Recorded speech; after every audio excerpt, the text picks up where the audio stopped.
بيشتغل جاسوس إلهم. شو معنى تنسيق أمنيا؟ يعني جاسوس بقول إنه إحنا يعني قوات لحد السلطة. يا أخي هذه يجب أن نقول الحقيقة مهما كانت مرة، وإلا نبقى ندور في حلقة مفرغة، ويبقى يضحك علينا ويستهزأ بنا ويستخف بعقولنا. يا رجل هذه السلطة لا تختلف حرفيا، هي طبق الأصل عن سلطة أنطوان لحد في جنوب لبنان. الآن تقمع الشعب الفلسطيني، تقتل في الشعب الفلسطيني، تعذب في الشعب الفلسطيني، تقهر الشعب الفلسطيني. اي واحد بتحتمه الان في الضفه الغربيه، اي واحد يا رجل. هذه السلطه ما عادت تعنيها لا قضيه فلسطين ولا يعنيها حقوق الشعب. عرقات اللي بيقول انه انا مستعد انه اعطيكم اكبر اورشليم في التاريخ لليهود، بدي اعطيهم مزرعه ابوه، ما هي مزرعه اللي خلفوا. ويقول انا قضيه اللاجئين انا بتفق معكم كبير المفاوضين، طز فيكم باللي عينك، طز فيكم باللي حطك كبير المفاوضين. بقول انا 10,000 لاجئ خلال 20 سنة، لعنة الله عليك، سيأتي يوم العقاب لك يا رجل. هذا فلسطين انت بدك عشان تضل تكيف تنزل في الفنادق وتسكر وتشرب خمرة بدون ريحة، والشعب الفلسطيني يضل معذب، يضل مقهور في لبنان وفي سوريا وفي كل العالم حتى تبقى انت زعيم. لعنة الله عليك يا رجل. طب اسمعني لو سمحت، هيا قيادة يا رجل، هذه يا رجل افقدونا صوابنا. طب ممكن نتفق على شيء. اول شيء الصوت سيؤثر على الأجهزة الصوت وبالتالي على المستمعين. يا رجل شيء يخرجك عن إطار. لو سمحت جاوبني على هذا السؤال. قل نقول لك لا هذا مقام مقدس. طب ممكن تسمعني؟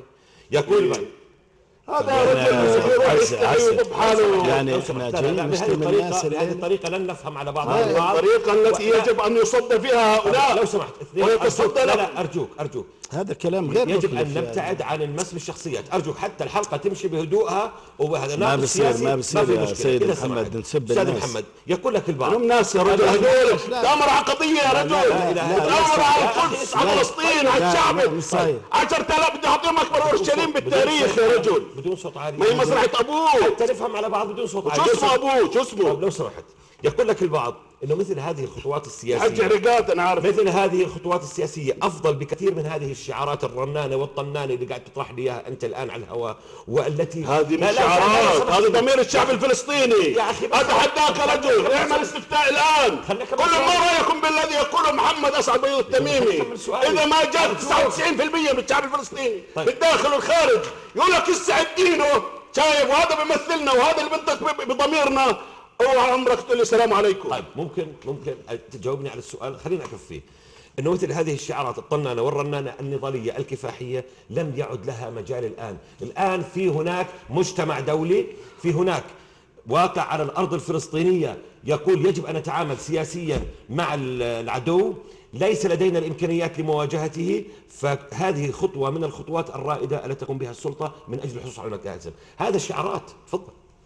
يا سلام شعارات. اذا عباس نفسه عباس بقول عباس نفسه بقول لقد وصلت المفاوضات الى طريق المسدود. يقول عفوا موضوع الدولي. ما انت بتقول انه هذه خطوه.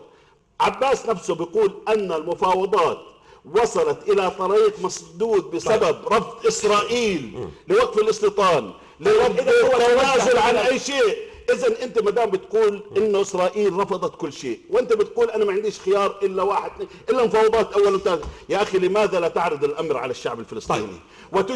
وتجري مشاورات مع الشعب الفلسطيني وقيادات في الداخل والخارج.